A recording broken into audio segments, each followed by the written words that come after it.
Welcome to another episode of The Flank. All right, I'm joined by Call of Duty legend, a 20-time champ, a two-time world champ, a staple, a legend to the Call of Duty scene, co-host of The Flank, Patrick Price, a.k.a. Aches, and another world champion on my other side, on my right, your left. How you doing?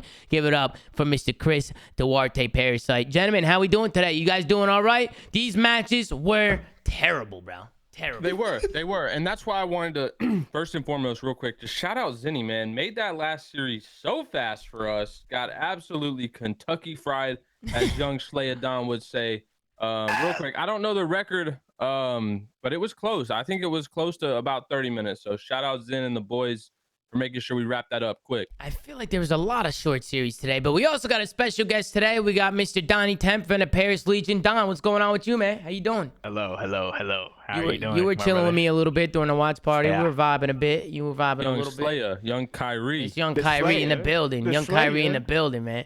Listen, I don't want to waste too much time. I just kind of want to hop into it. We had 4 matches today, and let me just say this. It was, 3 3-0s and 1 3-1, right? Yes, sir. 3 3-0s and 1 3-1. I mean, it was You know a what that map very count comes quick down day. to, Tom?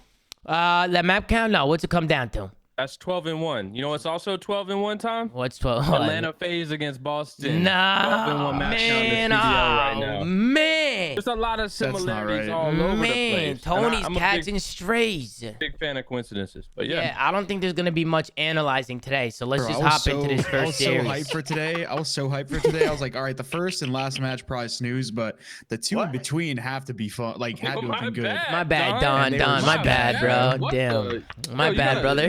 Bro, Don, Put a Don, disclaimer on that. Don just got to take that on the chin, bro. Like, there's, Well, before we get into it, we got some good matches tomorrow. We got FaZe versus Optics, so we'll give our thoughts on that at the end of the show. Then we also had some little complaints coming in from the LA Thieves boys today about their pings and about some of the connection issues. Envoy might be joining us in the middle of the show to talk about it a little bit. But let's get into it, man. Let's hop into the first series. We got the New York Subliners going up against the Paris Legion. We got a Boat Cage Hardpoint, Berlin S&D, Gav Control, Gav Hardpoint, Boat Cage S&D. I mean, Pat, Chris, I'll let you guys kick it off. But if you want my honest opinions, it was not looking good today for the Paris Legion. And I'm sorry you have to hear that, Don. It bro, just Tom, was. your screen is literally the epitome of the series. You literally are talking about the vetoes, but on the vetoes, that picture that you had, the map count was already the map was already decided for the first map. Yeah. The score.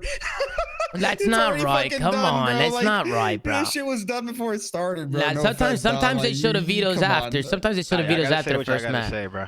Yeah, I mean, Don, now that you're here, I mean, you guys are struggling right now, obviously. And I guess the only thing I'll ask you is just like, what are you doing after a loss like this? Like mentally, how do you regain? Like what is your thought process right now?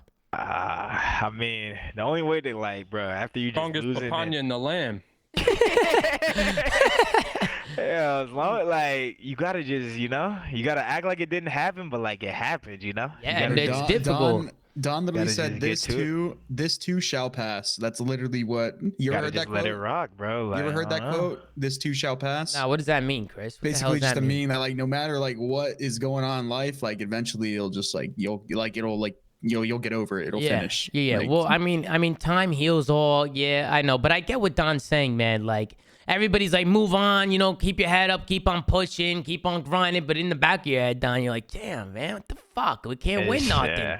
You know, and I've been on my fair share of teams where things aren't going right. And you're also, thank you for coming on, Don, because even after the loss, you're still coming on and you're still here in high spirits, man. So we do appreciate you coming on the show. We'll talk about this Bouquet chart point a little bit. I mean, to me, Don, it just seemed like the New York Subliners just had you guys in the slaying department. Seems like you guys are having a tough time getting kills right now. We're really good at this map. This is the one map where I'm confident versus any team, but they also were 7-0 or not 7-0 going into it, but they're on a 7-win streak. So it's What do you think it veto is with New York? What do you think it is with the New York Subliners? You think these guys are in a honeymoon phase, or do you think these guys are going to be, because they look good right now, Don, not just against you guys, against good. everybody. They're good. They're a good just team. a good team right now. I think they have their confidence. They're playing for the win. Even this moment where Kisman was 0-7 on Tuscan Hardpoint at the Pro-Am, I just keep that's stuck in my mind since the Pro-Am. Yeah. He's 0-7, but he was literally laying down in the hill, just getting the hill. Yeah, you he know doesn't what I'm saying? care. He doesn't care. He's getting the win. He's 0-7, literally didn't get a kill, and they had the lead. Yeah. So it's just he's just simply playing for the win, and I think they're all playing for the win, and it's just clicking right now for them. Yeah, I think that's also. I think Porter brings a lot of that to the table too. You know, playing for the win, and no, he does though. He does. When it comes, you're an idiot, dude. When it comes to actually playing the game the right way and doing what you have to do to get the W, like I definitely think Porter brings that to the table. Decent for sure. You know, like his No, mindset. I agree, and I think something to kind of spotlight on this, because I know I've seen it before, is like when people hear, you know, clips of listen-ins and they're like, oh, that player's so toxic, whatever. I guarantee you Porter was like that for months on his team in practice and whatever. And like when you get to the point where like you're doing the shit that you went over 1,000,000 times and bitched about 1,000,000 times, then you see the results. So like I hate the narrative that like people who are frustrated or calling out with a different tone are like, oh, it's so fucking toxic. Guarantee you so many players are doing it in practice and whatever. And it's when everyone buys into the system, produces good results. So I just wanted to say that because Don, I know that had been tied with your name a little bit, and I just wanted to clear that up for anybody. I mean, I definitely will get annoyed if somebody's whining in the middle of a match, but Not whining though, like just about like playing for the win, like simple shit that you go over and it's not happening. well, like it's got to get into people's heads at some point. It's got to get in somehow, and like you can go any type of like. You go ways of like not saying anything and just praying, like shut the fuck up and praying. Like I've even tried to take that, like that's really bad, but like I've tried that. Like you literally get to a point where you're just like trying everything. You talk about everything. You talk about everyone that will even agree in the conversation. Like okay, I agree. We need to do this. Everyone down the line. There's 9 people in the call, and then we still won't do it. So it's just like damn, like. We talked about it. We Eventually even you agreed lose on it, it, yeah, and then we eventually you still lose don't do it. Yeah. It's like, damn. On top of that, it's now just I'm like just collapsing. On top of that, Yeah. like people's sense of urgency sometime in the game is just so bad. Like if you'll be like, oh, yo, we need to do this like now, like we gotta go. Like, but like that won't get somebody, but instead you'll be like, we gotta go now. Like that is like that if that's not gonna get you going, then I don't know what it's a like, team game. It's a team game. At some point, every player has to be held accountable. Like that's just all it comes down to. Like it's a team game. Accountability exists. Like at some point, you just have to get the message through. But anyway, that was a little side rant. But no, yeah, I mean, please rant because there's nothing to talk about. You know what I'm saying? Right. I'm sorry, Don. I'm sorry, but I mean, you guys are down by 100 here. You guys get 6-1 in the S&D and get 3-0 in the control. I mean, feels like it's been you know what I'm saying? Yeah, I see this on both cage. I'm like, all right, like that's down. Honestly, Don, bro, yeah. I feel bad. I'm not gonna lie. You definitely deserve better, but also your sub duo is looking like the season 1 London Royal Ravens Dylan and Alex sub duo from Cold War, bro. That's who you play with, right, Chris? Bro, yeah. But even after Chris has had that grudge for a minute. Even after wait. Even after I left, right, or not more left, but I got like I stopped subbing in, and they brought back who'd they bring in? They brought in Paul. They were still playing like.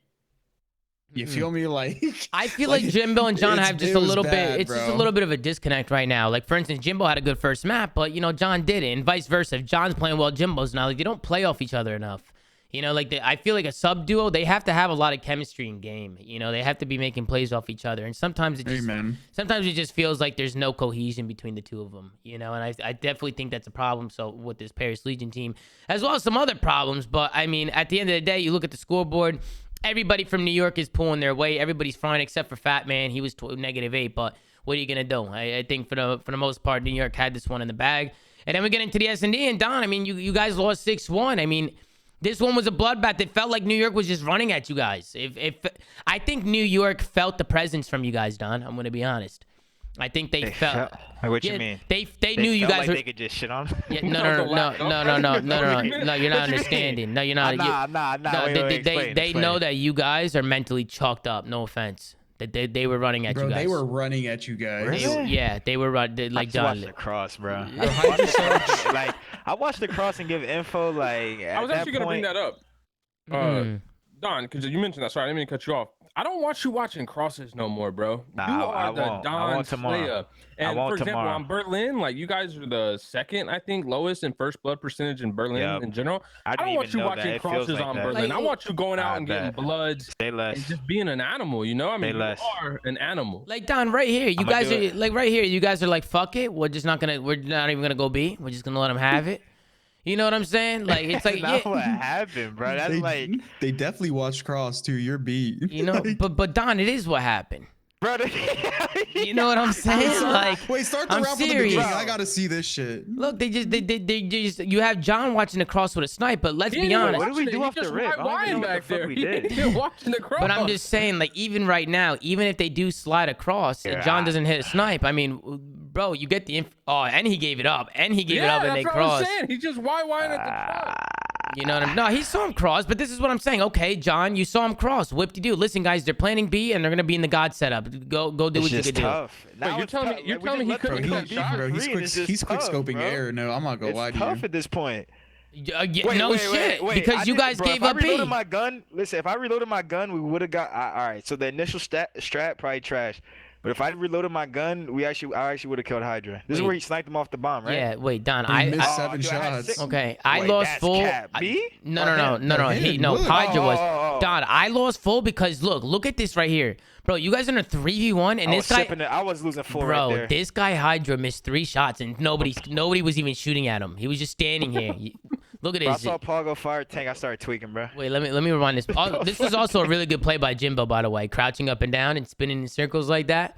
But big kill by Paco right there. But you could just kind of see like, I don't know. I just feel like you guys kind of chalked it up. I had 6 bullets in my gun. Like if I had a full clip, I would have just pre-fired and he would have been chalked. But I couldn't pre-fire. Jimbo must have lost full though. Like Don, look at this round. Look at this round from New York, Don. Like this is a trolley round from New York. Like this is trolley, bro. This is trolley. Look, they're literally just running at you guys up the street. Like they're not even. I call out. I'm watching cross. I say only one cross day. Bro, but Don, even yesterday, and this is not with you guys, but I saw Tony watching the cross, right? Methods watching the cross on this map, and nobody crossed, and they all went B. So what's the point of watching the cross if you get the information, then you don't use it? Like, hey, listen, guys, nobody crossed. Because the way people call plays, like I feel like you have to play a spread. Like, there's no point of watching the cross unless you're playing a spread. Because if you're playing a spread, you can actually like make a different play based off the info. But like, we'll be like, all right, we're going B, and then I watch the cross, and it's like we probably shouldn't have predetermined to go B. You know what I'm saying? If that makes sense. No, that makes sense. That makes a lot of sense. Like you guys call the strats beforehand, and then you watch. Then you watch the cross, but it's like, bro, if I'm gonna watch, I might as well not even watch the cross unless we're playing a spread. Also, right here, Don. I mean, you turned on him, got the round win. So thank God. But right here, you guys don't hear him busting these doors. You don't hear Paul busting. You don't hear that. With that silence, I don't think it makes any noise. It doesn't make any noise? Okay. I don't know how it works, like exactly, but like, bro, it's so hard to hear the doors, bro. It's not. I'm pretty sure busting a door like that is actually quieter than like creaking it open. Like no bullshit. Really? Yeah, I also think with dead silence, it's not hear loud. that, bro. That's interesting. I didn't even know that. Well, that just adds to your comments about Vanguard, though. That's like a horrible. Bro, at MW they were loud as fuck, and now they're just fucking quiet as shit. Like it's like. Dude. You cannot hear that shit, bro. It's so hard. Like maybe my shit is like I don't know. I cannot hear that. You're right. It was the same thing when I was playing. I was like I can't hear these doors open. Alex you don't hear it no matter what. So RC, bro. I'm telling you, bro. If you go like S&D is literally going like if you actually like are nasty at search, you're going rogue. You guys. Like Cole Havoc hits out secret door and closes the door. He has square held as he's busting out the door, and the door just auto closes. John, so if you just don't stare at the door the whole time, you're chalked. Unfortunately, John had a little bit of a stinky 0-7. You know, it happens. Okay, a lot. It's a big stinky. It shit reeks. Yeah, I did play some James Bond music during the watch party, but you know what? It's not the only 0-7 that's happened in the professional league. It happens from time to time. But New York was definitely running a show right now. Then we get into the control. And right off the rip, you guys are able to get 1 tick on B, Dom, but then you guys just get pummeled. You get pummeled into the base. New York are able to, they went 3-0 in this control, do they not? They went 3-1, yeah. 3-1, 3-0. Oh, no, it is 3-0, and it's actually New York's first 3-0 in control this entire year. Man, my bad, Don. It was against Dan, bro. Fuck, man. Listen, let's go into a New York listening and see how the guys were calming here in the control. But not really too much to talk about in this one. Let's just see how the boys from New York were calming. Stack. I'm just in low cages. Low cages right now. One shot top tower, one shot. I'm gonna get naded. Going top green. Yeah, Try to take. Boost junk. I did not get the tech yet. Mid tank. Did not get the tech. You want the point. He's low hole. I got one. You're depleting. I saw him mid tank done. One point, one mid tank. Yo, I saw him in the middle somewhere. I don't see him. Oh, you can hear that? Oh, my fault. Yo, get towards stack this shit. My mic sensitive as hell. Get B. Up in P5. Yo, Top green, top green, top green. fire tank John. Fire tank John. Top green weak. Top green Nice, weak. good job. Top green ran, top green ran. Make sure we Tom. get this fucking point. I don't see the Tom game. ran away, he ran away. Top tower, top straight Oh, top. I didn't see him, bro. Hold Top on. tower, fuck. He's hitting down the alley. Yo, what the fuck was Hydra doing right there? Back that up. You want to back it up? All right, hold on. Let's mute it I out. told this to Tom. I told this to Tom. Why is I he killed him in the crouching in the game. middle? Yo, I killed him in the game. I'm like, yo, they're throwing me a bone. What the Yeah, fuck? nah, bro, Don, Yo, I'm what the telling you, fuck? no, I'm telling you, Paco was actually Yo. trolling. Like, he was actually trolling. What He the had his fuck? scoreboard up like, yo, they Bro, playing? Pat, no bullshit. I killed him. He was crouched in the middle of the street, not even like in the wide open. I said, what the That's why I said, I Bro, I was like, said, yo. what the fuck? Bro, that's what bro, I actually think Hydra was just trolling and just having What the fun. Like, fuck? I don't think he was Yo. trying. I'm gonna be honest. If you, Don, He if you actually- actually go back and watch, I don't think Paco was trying. Like, no Bro, offense. Tom, do you not remember I Even said this worse. mid when we were watching it? I was like, bro, did you see what Hydra was doing? He was just Bro. crouching Yeah, in the nah, middle of Chris the said open, that during the like- watch party. Yeah. I was like, yo, Bro, he's and then lagging, Paul, bro. Paul ran out there mid lane behind him and didn't even shoot. Yeah, dude, I don't know what's going on. Nah, hey, they looking out for you though. They throwing you some stats on the stat sheet.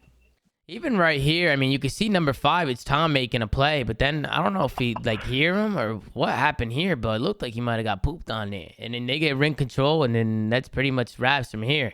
You guys kind of get pummeled into the base, and this is how they win their offense. They capitalize on the defense. Dude, this is the and- most annoying situation. Like What, when one you're of the pinned most back annoying here, ones I like can when you think in spawn trap COD. like Like this? when you have to just run at B, like they're all over B, and you have to just run at this shit. No, the worst is when you're relying on tax and nobody hits their tax, and you're like, oh shit. And you have to just fly out and just die. Yeah, there's nothing else you could do. I mean, this is Nothing and you could do. this is really hard to set up, but once it's It set is up, really hard to set up. Once the setup is over. yeah, you guys got out of it though. I mean, you guys made the play, but it didn't Yeah, last very long. 15-8. It was just the Listen. ring control. You guys can never get the ring control, and then the lives. You guys just lost so many lives. Go I ahead, got some Pat. more bad news. Oh no. Oh. All right, so Don, you guys have played Gava 2 7 times in the CDO. It's your most played control map by far. You're 3 and 4 on it, but you've somehow managed to never cap B once ever. Lord. And you Not also once? average the league lowest at 2 ticks on Gava 2 in the 7 maps. So 2 total ticks on offense. That's your average. I mean, Don, what do you think is the main problem in your guys' control? What do you They think is the can't win main a problem? one. You think you just straight up? Do you think we just think don't that play- do you just I think you're think just it's not winning both. I fights? think it's both.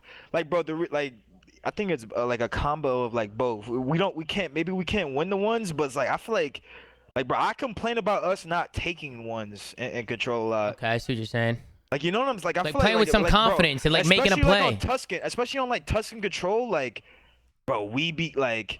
If you watch other people play, like I see Simp making a lot of individual plays on that shit, but it's not a bad thing. He's winning them like rounds by doing like he always on defense, he'll let them all spawn like B roof and time the pinch perfectly. Like that's an individual play, you know what I'm saying? His whole team is just playing his life. He pinches like there's I can name like a lot of other examples of like people like taking. Are you saying your team Like, is confident- trying? Are you I feel like saying we you're don't take our What he's saying timings, is like, that in they control. don't. Not just that. What We do you? don't do shit with our I feel like kills. you're also saying that you guys don't take risk too. Like you In guys gotta control, take we risk. don't. I feel like Well, yeah, in you know? control, it we don't sounds take like good there's risk. We There's not don't. enough heads up plays In happening. control, I don't think so. There is. I don't think there's enough of just like doing something. Like, bro, you get 4 dead. It feels like we get 4 dead in control, and it still feels like we can't move. Like a question mark on what you're trying It's to still do. a question mark. Yeah, it's still a question mark. Well, a lot the of thing about time. COD is like That's the problem. the thing about Call of Duty is all your initials, all your setups are teamwork oriented. But once you get a wave and once you get like you Go rogue. alleviate pressure, once you alleviate pressure and you create space, that's when you layer and that's when you can take risks, can push up and make That's when you smart start- plays. you start That's when going you for go montage rogue. Yeah, clips. exactly. That's God. when you go rogue and you understand the timing of okay, they're spawning up here, I can get here, I can do this. You're not always going to be in a position where you're trading. Trading is trading is just going to be one of those things that's either happening based on like where you make plays or how you're set up. But once your setup is completed and you wipe, that's when you just do shit. Like if you're just not doing shit after your setup wins you Exactly. like rotation or something, like you're just trolling. Like what the fuck? Yeah. It's like we get on cuts. One last thing before you move on to the next series. No, is you like, good? get on cuts, and like I feel like even like just the COD community in general, like when you're playing a setup and you're holding, not breaking, going 1 for 1 is not good. Like a lot of people are satisfied with like, oh, at least I got one before we got like, Bro, can we get a 2? Like you get one if one person steps up and gets a 2 on a hold That's where you big. have layers, like Chris said, you have layers. Like someone, if you have layers, you hold. That's the whole point of like playing it good and learning how to set up layers. Once you get in that situation, you should get 2, not Yeah, one, the, not just the way one I've kill on always a seen hold. Like, the way I've always seen COD, and like at least tell me if I'm wrong here, and I think a lot of people would agree with this. When you are on the advantageous situation, whether it's like you have the bomb down, right, or you have control of a hard point, whatever, I look at that as having an extra man on the map. Like Yeah. that's the way I see it. So like if you're trading evenly, like it's like I don't know. I don't think it's like I think like you should be able to like out trade them like pretty consistently, because the way I always played COD is your first one is a credit. Your first kill should be a credit into a 2-piece. Like that's like how the game You want to should be get played. the first kill without even getting shot, ideally, so then you can get a fucking Mhm. 2-piece. You go into the second fight full health. Yeah, Yeah. I mean it's super situational, but like if you're not doing that, not even like consistently, like if you're not doing that like 50% of the time on your setups, like you're playing cuts terribly, like in my opinion, or you're just like not like that good of a player. You also just gotta play shit together and you gotta play tight. You know, you gotta make sure people are playing off one another, because if yeah, people of are, course. you know, go I ahead, also Pat. want to ask, and this isn't specific to any map or mode, but Don, you guys as a team, I feel like when you guys made the swap to get Gravity and Jimbo and you started playing well, I feel like you guys like started, you know, kind of going up that roller coaster. But it felt like you kind of plateaued where you were playing every single team you played super fucking close. Like maps could have went either way and you ended up falling. Maybe it was game 5s or whatever. But it feels like now, at least in Major 3, you guys are kind of like regressing a little bit. Do you think that has to do with practice? Pressure, bro. It's Anything pressure. Like, you specific? know how it is. Like, bro, a Major 2, like, okay, we can still make champs.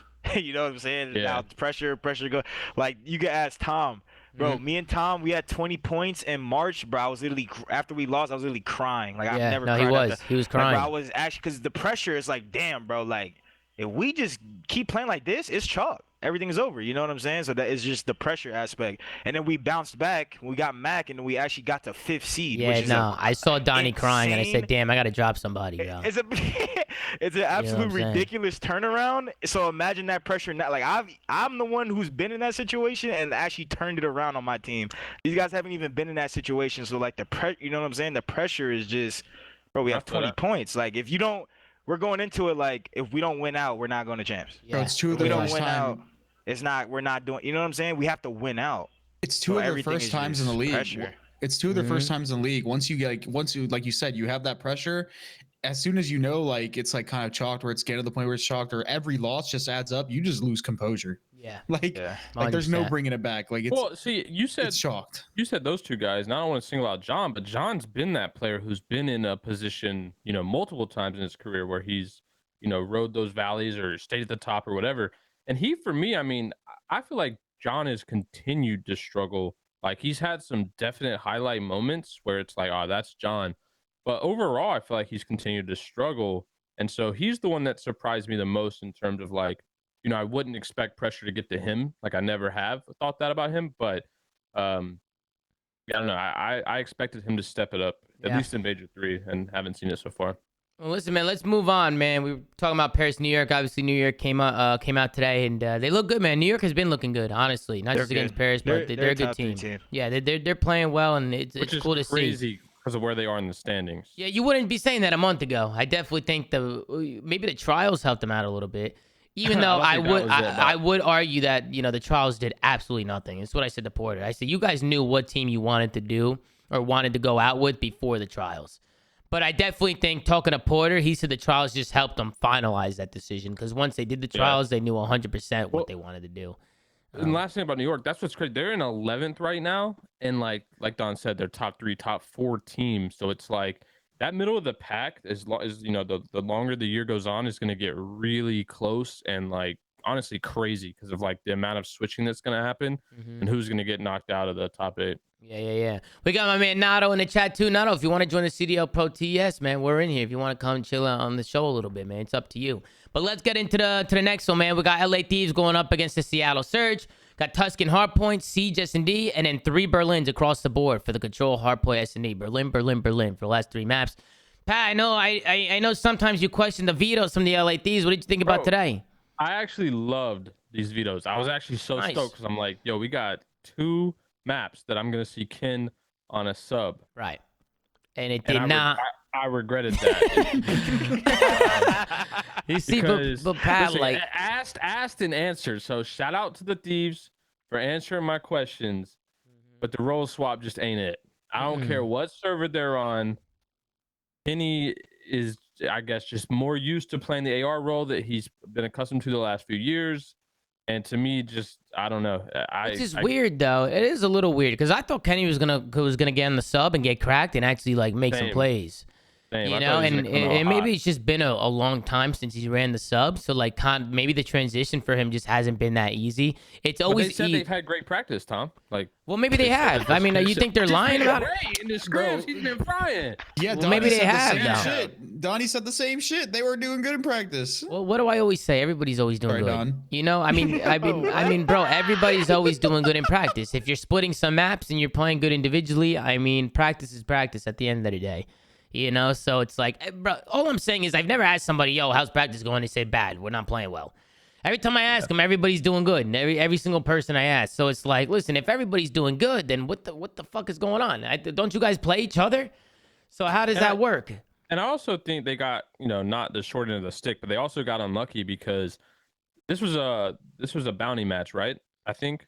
So yep, Seattle, the first two matches were bounty matches. Yep. So, yeah, Seattle definitely wanted that 10K because we got a performance out of them we haven't seen in a while. Sib plus 20, accuracy plus 13, Mac plus 20. Like they all came out hot, and none of the Thieves could shoot back, especially the two subs and Kenny and Envoy on sub maps. When So- Sib is playing well, like he's disgusting, dude. he's like absurd. Like his talent, like his skill level is obscene when he's like actually playing good. He's nuts.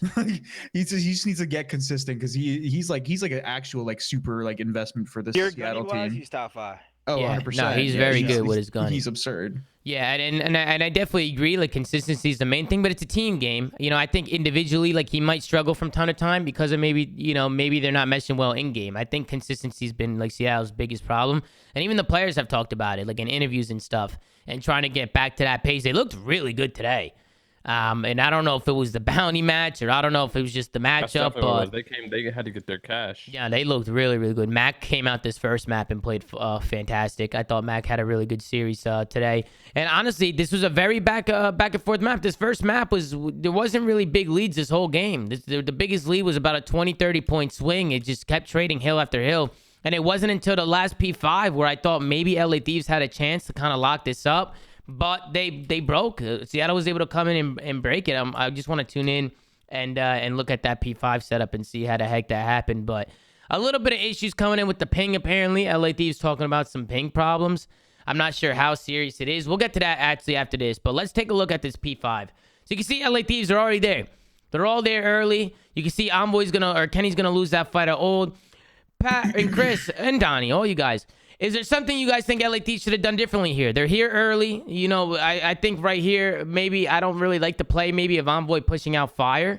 I think maybe he should kind of play a little bit tighter, maybe play a corner or push out roof. What do you guys think? He should definitely play tighter. Like play tighter, push out roof. We just talked about it. Like your initials, you should be tight. Like he's trying too hard to get timing, and he ends up losing it. Like granted, I mean he could have won it.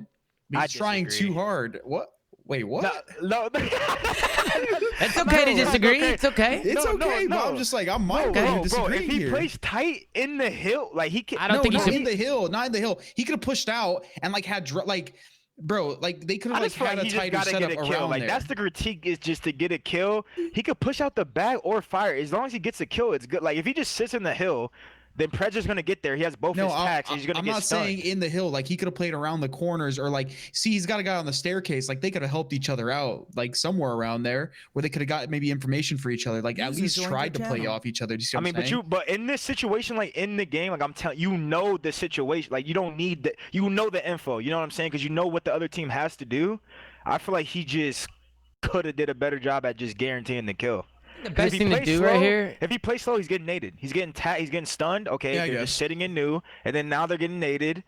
Yeah, I don't think he should sit in new. I'm not saying play in the hill. I'm saying like if he plays this corner and looks at Fire Alley and like has draws like just kind of like jiggling. Like Yeah, that that's what I was gonna say. That's what I was gonna say. That could definitely work. That's why that can't work. I'm not But saying. I just don't think he made a bad play. Oh no, Like- I'm not saying that either. I'm just saying like this is a 50-50. Like he's either to get timing, Wait, he and just get this joined in this kill. motherfucker. Yeah, he's what's here. up? He's gonna- Dylan's here. What's up? What's up, Dylan? What's happening, man? We got Dylan, Envoy Dylan. We're just looking at a play you made here at the end. It's like a I just gotta play somewhere to help for like my teammates can help me. Yeah, Okay, that's what I alright. was gonna say. Timing. That's That's the what I more was gonna say. consistent play. Your play wasn't wrong. It's just there's a more consistent play that Okay, yeah. could have worked. I Alright. really Like, just sat in that Just corner. and yeah, I was watched gonna say fire, just like, tuck in the straight. corner and just Yeah. have somebody like shimmy for you and you play off your teammate, you know, like almost front bait him in a way and just kind of play like there. I feel like that would have been the best play. yeah, and they weren't even gonna check this corner. They didn't even check it. Like you died to the other guy. They would have actually just Yeah. got shot. And then, outside. and then once you there. get Oh, no, the they did- kills, they and did then when you check get it, the never kills, you just push roof. Like I'm fried. you play your corners, you play their shimmies, you work together, you get kills, and you just push out roof, and you know you're kind of pummeling Seattle here. But I think right here is kind of where Seattle was able to win it. The break right here at the end is kind of where I thought LADs might have had a chance to bring this one back. But Dill, what's going on, man? How you doing? Could be better. Yeah, I know. There definitely could be better. Rough one today. Just wanted to ask you and get you on the show because I know there's been like some confusion and I definitely want to get the facts right. You know, like I don't want to talk out of my ass here and not know what happened. But apparently there were some ping issues today. I saw you and Kenny were being pretty vocal about it on socials. But what happened today? So I mean, everyone's gonna say excuses. Like worry obviously we know we're about not them. playing well. Yeah.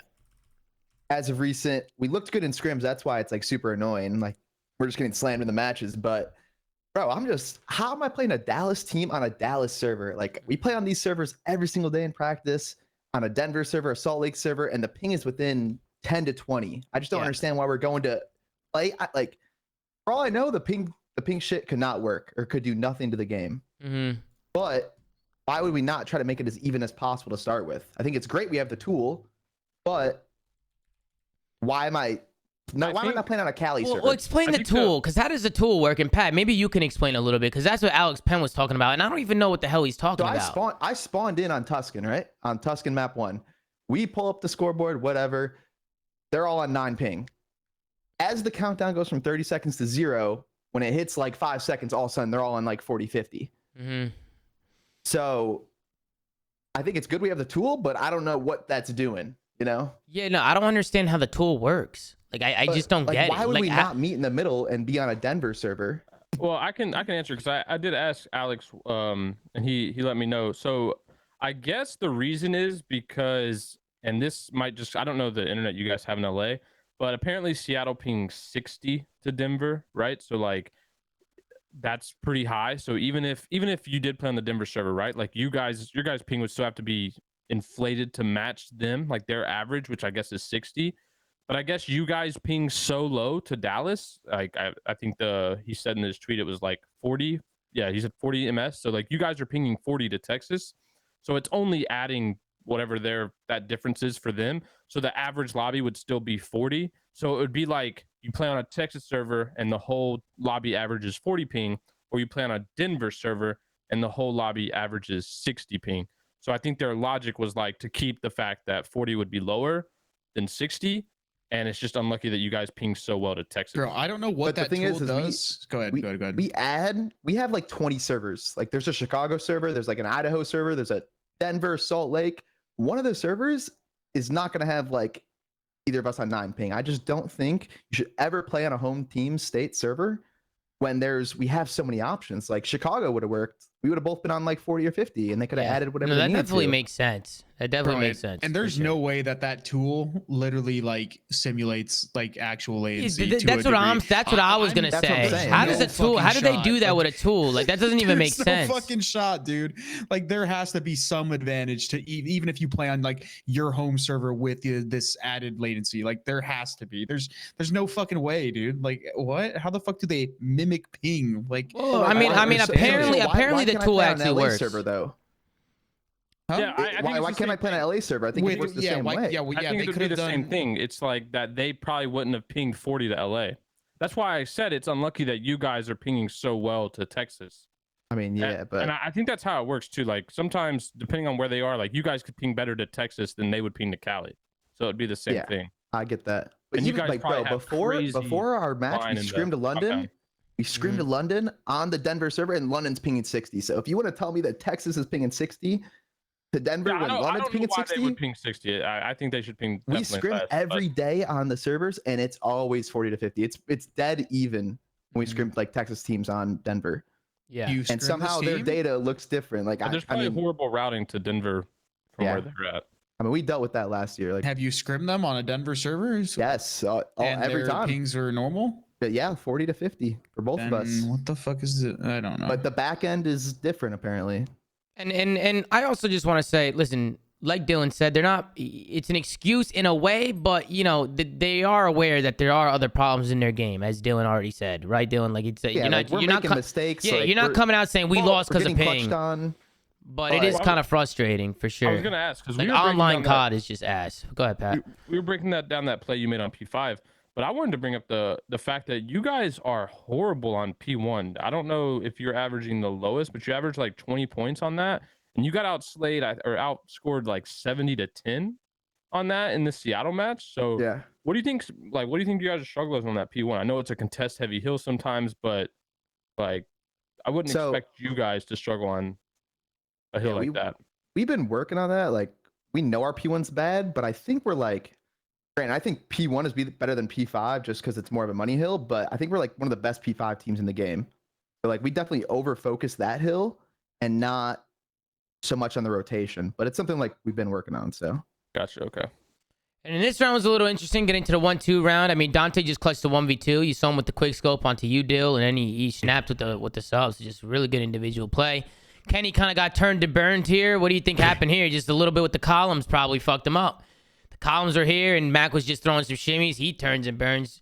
I know Dylan's in here right now, but you guys, did get turned on a few times in this map. a lot of times. I'm You just- guys have so many I'm just fried being setups honest. sometimes. You guys have so many fried setups sometimes where like a person like is like not watching like an entirety of an angle he needs to be watching. Like for example, like somebody's playing the bomb here and the guy just runs on top of the roof right in the fucking middle of the entire open and kills like just does that play. Like Yeah. that's unacceptable. Like why is nobody looking over the guy on the bomb site to a degree? Everyone's looking in complete opposite directions. Like that shit happens to you guys so much. Like I feel like I still remember what happened to you guys on Tuscan S&D when you guys had that like string of like chokes on that map. Like I don't really know what's going on with your setups, but it feels like you guys are just like kind of like almost not communicating or not really. Well, this is what's going on paying with their attention to, like- defensive setups. I mean, they're getting quick scoped. You know what I'm saying? Like, Bro, I it's mean, so hard to play against a yeah, sniper. yeah, when when he's someone's hot on the doing snap. this, yeah, when he's hot and he's doing shit like this, it's like, man, I mean, the only way to counter it is to pull a snipe out and try and You do guys it start back to running him. at him, dude. And running, I mean, Envoy did. He got quick scoped. I mean, Envoy I ran really at got him. that one really quick. You know, and it didn't work. He just quick scoped him, and it's like, damn. But I mean, to be fair, he is hitting very nice shots. You know, it's not easy to do what he's doing. So good plays coming out of Dante, and then he also clutches up the 1v1 here against Sam. So good plays out of him. And then the next round is a little interesting coming out of Sam. He just wants to do a little 360 off the top mid. Sam was saying that he did this play right here because he wanted to get aim assist through I the ain't walls. buying it. I'm not buying it. You're not buying it? You're not buying Dude, it? mentally chalked, bro. You think he Fuck was that better? map up. You think he Something was- happened. Something happened that we didn't see on the broadcast from his POV that he chalked his map up. There's no shot he's jumping off with his pistol out, doing 360s to get aim assist. And then getting smoked. Sam, I like you. I'm not buying that. I I'm don't not know. buying I that. don't know, bro. It's just interesting Round was chalk. because it looked like he was trolling. He It was trying looked to get like he was- info, but it did look trolly. It looked pretty trolly. Like it looked a little trolly for I sure. was going for a big optic hex top 5. For And sure. that happens, and I mean, Dill, I'm sorry you're in here, but they just call everything. You know what I'm saying? And then we get Oh, to the yeah. then we get to the next round, and then Traza, you know, he kind of gets pooped on a little bit. He tries to make a play here, and then that happens. You know, so it's like, you know, Oh, you We're know what I'm getting- saying? We're getting shit on all Yeah, over. bro. so it's like, you know, I had, just I had a huge stinker map 3, so yeah, and then we'll get into the map 3 and going into the S&D. The only map that was close was the first map, which I thought you guys arguably could have won. I think the last P5 just kind of shit you guys in the sheets a little bit, and then we get into Yeah. the S&D. This one was all over after this round, and then what was the last one? Berlin Control was a Seattle 3-0. What do you think was the problem in that one, Dill? Anything that caught your eyes, the team like that you guys are talking about that you think went wrong in the Berlin Control? well shit, I couldn't buy a fucking kill. Yeah, that But- probably didn't help. I think once or twice, like we just let someone slip through and get like a spawn kill. I mean, I haven't let to watch back the whole thing or remember that well, but Yeah. I mean, we're going to tune into it now. I mean, we go into the defense first. Seattle was able to hold on. You guys weren't able to capitalize on this B point. And then we go into the offense, and this is where Seattle was able to capitalize somehow. Chris, I feel like more and more people, they're not doing your setup, Chris. They're not doing it, man. Well, Yeah. no, Seattle did. I watched them just all push train Well, no. station at a point. I was saying like Thieves, like the teams that are losing, they're not setting up how you want them to set up. You know, I feel like if more people focus on setting that up, Chris, it'll help them out a lot on this. Bro, map. I'm just saying on a map where your offense, you can get punished just as bad as you can like being on defense or whatever. Where if you get killed once, you basically are fucked on your defensive play here at B. You may as well just all stick together towards the train station side of the map if you're gonna all be there. There's no point not to. Like I have a theory about what we should do on Berlin. Okay, We should talk just to me. automatically give the offensive team the A point. There's no point in having to cap it. It has been capped 99% of all rounds played on this map on offense. The A point has 99%? never failed. It never failed but one time to be capped. I don't know who that team was, but it's been capped 37 out of 38 times. So we might as well just chalk it up, give the offensive team the point. No point in even having to fight for it. it's literally just similar to gridlock in the sense where you just like there's no point even going to contest that point at times. Like just go stack B, don't let them get it, make sure they don't get it, and then just fucking play. Well, I don't from know B. if you should just give it up off the Bro, it rip. is like I mean, good luck. It's exactly like good luck. I mean, the way the point plays is just like gridlock. Bro, Chris be moving the shouldn't just goalposts. chalk That it, was- Tom, it was but, like, great. you know Now what it's he means. gridlock. What's No. You still wanna apply No. pressure. I'm saying. You still want to apply pressure, Wait. but it is like good yeah. luck. Wait, Yeah. both those maps play very similar. Gridlock and Raid S&D did play very similar. Like once you lose that point, you literally just sprint up the street. You literally send the majority of your team up the street, just like you would on like Raid, where you're pushing Mansion. Like a lot of the way the control in general just plays very similarly with certain designs of like certain hills, especially on maps where the points are really spread out. You just funnel a lane and funnel a team through a side of the map. It's not rocket science, but like that's it plays very similarly in that sense where that point's gonna get capped. Like you may as well 4-stack B or 3-stack B every round and make sure they don't hit it right away and win it right away, and then just go from there. Yeah. Nice. Yeah, if you get B point, the round's pretty much over. Exactly. Yeah, it's chalked, bro. Like You get the whole map to work with. Yeah, Well, that's yeah, why because I- even if you die on the 8 point, you spawn in the back left corner right next to the 8 point. Like you just keep spawning next to it. So I it's think like, And then someone, if they spawn you over here, you can just pinch like fire. Go back to Yeah. P1. yeah. I still think I remember somebody came on the show like a couple days ago when we first started talking about this map, where it's like, bro, it might be beneficial to just 4-stack this shit because somebody was saying like every round is just a B hit off the rip because like if you win it, you win the point. Like if you lose it, well then it's fine, you go A anyways. Yeah. Like so it's not a big deal. So I don't know. I think people might start 4-stacking this a little bit more and just giving A. Yeah. Well, Dylan, rough one today, man. I know today could have been a better day to come on the show, but I appreciate you coming on and clarifying some things. Definitely, online COD can be frustrating from time to time. Like obviously, Definitely frustrating. Obviously, online is not the ideal situation. That's not where we want to be. I just remember the days, man, where we were playing the league matches from Columbus, Ohio. And just Listen, good I times, shot my man. legs off to go back to Columbus. Yeah, Ohio. dude, going back to Columbus, Ohio, I feel like would be a W, but I just don't see that happening anytime soon. I just don't think that's gonna happen. But any final I'm outta thoughts here. on today, Dill? Any final thoughts before you dip out? Not much. Got to be better. No excuses. Oh, But Real quick, I wanted to ask you one thing. What up? So you guys obviously made the role swap, right, between Ken and Draws, and you guys are starting to play more sub maps that I don't think you did originally when you made the swap. Do you think? I mean, because you said your practice is going well.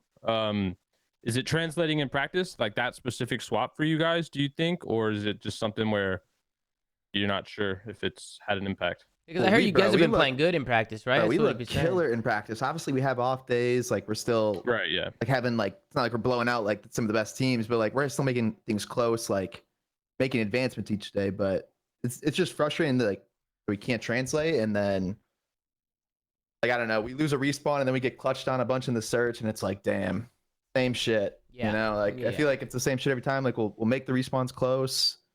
If we lose the search, it's probably because we got clutched on. But I mean, things feel better in practice. Yeah. We Right. just gotta translate, and Well, I Like, just clutch feel the like rest of the I matches. feel like it's so hard to predict too. Every week, sometimes you'll see teams like even you guys. You'll come out, you'll look good. Seattle's been the same way. They'll come out, look great, and you're like, wow, okay, they're turning things around. Then the next weekend they get smoked, and you're like, okay, blow it up. Then the next weekend they fry, and it's just an ongoing cycle. Like I just feel like right now consistency is like the main issue, not just with you guys, but with majority of the teams in the league. I feel like that's the difference between probably the FaZe and Optic, right? And then everybody that's else. 3 to 11. Yeah, that's the parity between top 2 and 3 to 11. That's what Ben said in Another our point to your production thing. chat. Another point to your thing about like the sub maps and like AR maps or whatever. I mean, it's tough with like 4 maps. You don't really get like a For sure. Yeah. vast variety because I mean, a lot of teams have an auto veto, and it's like we vetoed Bow Cage like a million times. It's not a surprise. So I if just a team want to likes Gav, then we'll play Gav in Berlin. Yeah, no, 100%. I see what you're saying. Well, Dill, I appreciate you coming on. Thank Yeah, you, you guys man. have a good rest of the night. Yes, sir, man. You too. brother. You too. Later. Take care, man. Peace, peace, peace.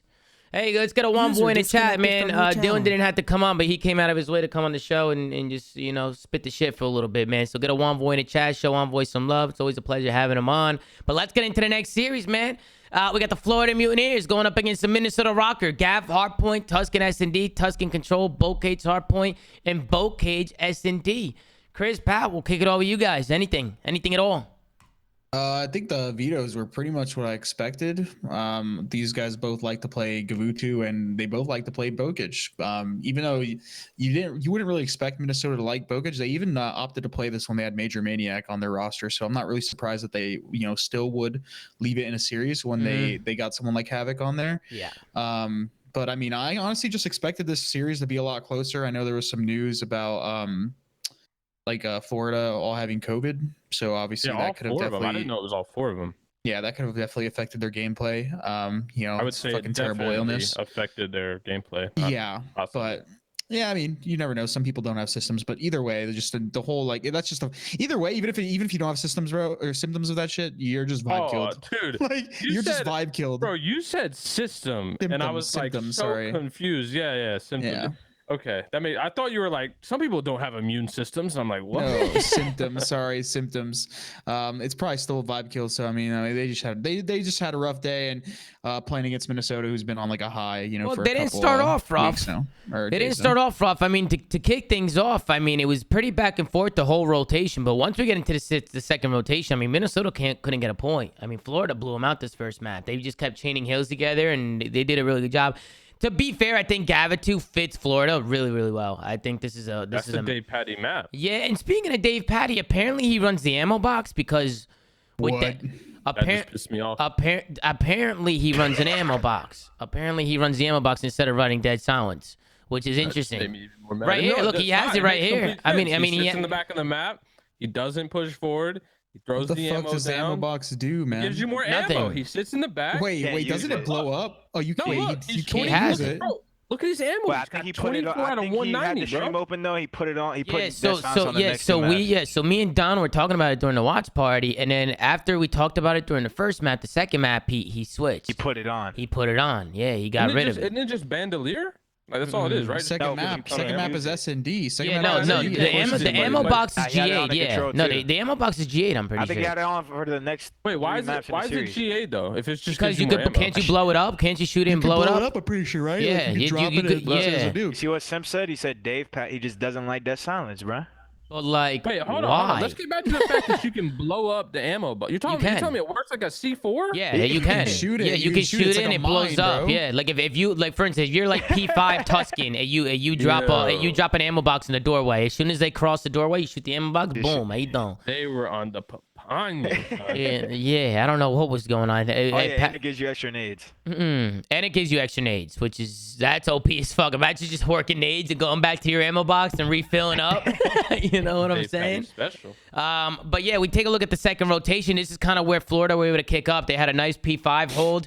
They got this rotation over here to this P1, and they just funneled Minnesota. They couldn't do anything here.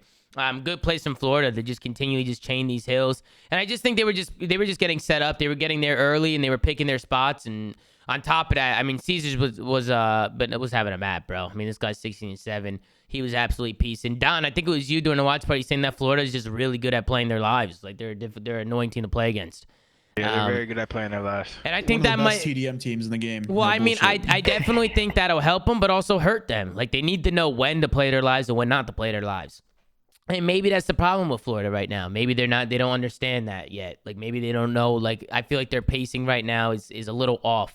You know, they kind of play at the same pace and they play their lives a lot. And yes, it might be kill whoring, but sometimes kill whoring is good. Like, right, Pat? Right, Chris? Sometimes you have to kill Absolutely. whore. Sometimes you have to do that. And Pat loves kill Warren, dude, and that was his gimmick when he was in he's a competitor. He just loved trying to push out The cuts, Slayer. dude. That's With the so- Slayer, That's the so egg interesting Slayer. because every team that I was on, I No, was dude. absolutely the best player. I had the most engagement. Whoa. If I Absolutely.